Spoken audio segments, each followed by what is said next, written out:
de alguna forma la penalización nos lleva a pensar que esto es negativo.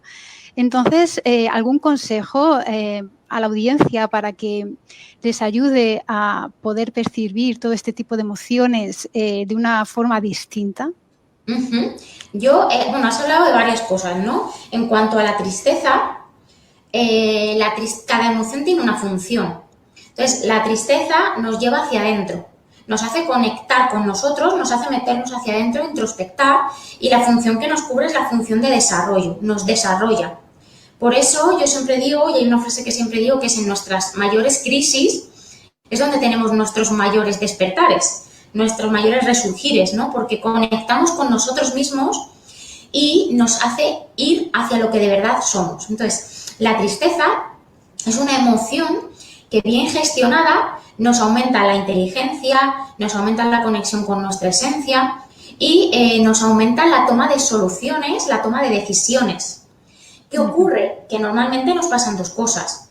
Viene una tristeza, que puede ser un duelo o una pérdida, y esta tristeza hay que transitarla. Lo que realmente nos ocurre es que a veces no la detectamos y la confundimos, y otras veces queremos salir muy rápido. ¿Qué pasa? Que se nos enquista. Y entonces no vemos aquello que vino a decirnos. Por lo tanto, estar triste es positivo en tanto en cuando yo aprendo a estar triste. Yo siempre digo que he aprendido a estar bien estando mal. Y esta frase en terapia siempre la digo porque a la gente le cambia el chip, ¿no? Es como, estoy mal, estoy destrozado, y yo siempre digo, vale, aprende a estar bien estando mal, aprende a no pensar que esto es algo catastrófico, sino que simplemente estás pasando por un duelo o por una pérdida, y aprende de lo que está pasando, y haz lo que tengas que hacer. Porque esto es justo la clave de la tristeza. Lo que nos va a sacar de una tristeza por una pérdida que no es un duelo, o un divorcio o una separación, es la toma de decisiones, es pasar a la acción. Porque siempre hay algo que tenemos que aprender y algo que tenemos que poner en práctica.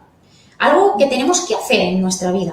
Entonces, el problema es cuando nos enganchamos ahí. Cuando nos enganchamos a la tristeza puede venir una depresión. ¿Por qué? Porque me he enganchado a esa pérdida o me he enganchado a esa situación. Y ojo, porque también hay muchas tristezas que se pueden haber previsto y que se pueden haber gestionado. Hablo, por ejemplo, de la pérdida de nosotros mismos. Es una de las grandes pérdidas. Yo, sin duda, creo que las veces que más triste en mi vida he estado no ha sido ni por perder a una persona en mi vida, ni por un fallecimiento, fijaros lo que voy a decir, sino la sensación tan terrible que es haberte perdido a ti mismo en tu vida y haber dejado de ser tú para ser lo que los otros quieren que sean o lo que tú creías que los otros querían que tú fueras. Esa es la peor de las pérdidas. Y ahí es donde tenemos que aprender. Ahí es donde hay un gran aprendizaje. Y eso, si aprendemos, lo podemos anticipar. ¿Cómo? Con el miedo. Detectando las amenazas, detectando quién me invade, quién me dice lo que tengo que hacer o lo que no, quién me controla, o qué cosas no me vienen bien y me están quitando energía en mi vida, ¿no? Detectando esas cosas que me quitan la seguridad. Entonces, para mí el miedo fue clave, detectarlo. Detectar, por ejemplo, qué invasores estaba dejando que entraran a mi vida, qué personas me estaban quitando energía, qué personas no me estaban haciendo sencillamente bien, ¿no? Eso es ponerte en seguridad, eso es ponerte en alerta, utilizar el miedo y evitar una tristeza. ¿Por qué? Porque ya he tomado una solución, he pensado, he conectado, he tomado la solución, la he llevado a cabo, con lo cual, aunque he tenido ese momento de tristeza de decir, oye, esta persona me está fallando, esto me está haciendo mal, no me quedo enquistado ahí, paso de emoción. Yo creo que esto es lo importante. En cuanto a la ira, yo siempre digo que la ira es como si tú metieras a la rabia en una olla express y la estuvieras calentando a fuego lento durante 2 días. ¿Qué pasa? Que peta, ¿no? Claro, la rabia nos viene a decir, oye, tienes algo que hacer en la vida, algo que se te está escapando, tienes que poner un límite, tienes que decir no, tienes que salir de una situación, lo que sea, y empiezas a comértelo. Te lo comes y empiezas a recalentar la rabia hasta que ¡pam!, petas. Y esa es la ira.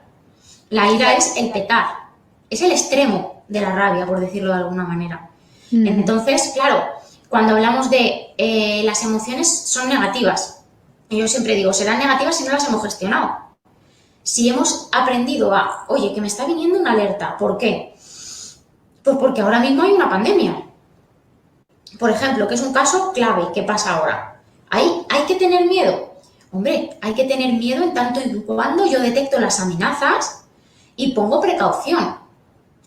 Hay una alerta, el COVID, me paso a la tristeza y digo, ¿qué puedo hacer con esto? ¿Qué puedo hacer con esto? Pues mantenerme a salvo, protegerme, tomar las medidas de precaución, mantener a salvo a mi familia, ¿vale? Ahí he conectado conmigo mismo, he utilizado la tristeza para pensar y ahora lo siguiente es pasar a la acción, con la rabia, hago.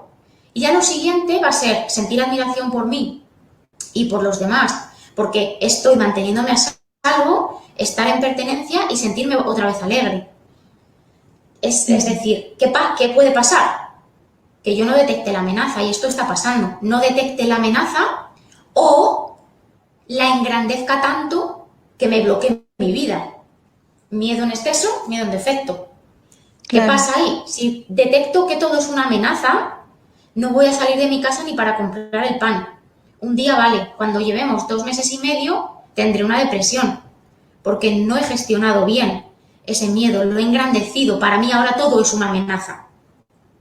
O todo lo contrario, que es lo que yo digo muchas veces, el instinto en Rebirthing, que es una técnica de respiración, se llama el instinto de muerte, que es así como muy heavy, pero que es al final como un instinto un poco suicida y como tentando, ¿no? Tentando a la vida, como yo digo. Digo, es que muchas veces hay personas que en su inconsciente tienen las ganas de tentar a la vida y al final lo que están tentando es la muerte, que es, pues salgo, toco a todo el mundo, cojo a mis hijos y los pongo en el parque con 500 niños, hago una reunión familiar en casa e invito a 50 personas. Entonces, esto ya sería todo lo contrario. Aquí puede venir una pérdida. Claro que viene una pérdida de que alguno enferme. ¿Por qué? Claro. Porque ya no he gestionado esa emoción. Tampoco he pasado a la acción y he tomado las precauciones, por lo tanto me voy a quedar enquistado en la pérdida. Ahora ya sí que me va a tocar sentir pérdida. Y Patricia, porque para poder gestionar las emociones, en primer lugar, tenemos que ser capaces de ser conscientes de esas emociones. ¿Nos podrías decir alguna sugerencia? ¿Cómo se podría empezar a ser conscientes de estas emociones? Porque muchas veces vamos por la vida sin enterarnos de absolutamente nada, sino que vamos viviendo el día a día, las distintas circunstancias que nos van ocurriendo, pero en ningún momento nos paramos a mirar hacia adentro qué es lo que está pasando, de qué forma esto que me está pasando está de alguna forma evidenciándose en mis distintas acciones. ¿En qué punto estoy? No nos planteamos esto. Normalmente vamos siempre con la prisa, voy haciendo pum, pum, pum, pero no paramos, no concienciamos. Entonces, es muy difícil poder gestionar si no se ha pasado primero por esta concienciación. ¿Algún consejo?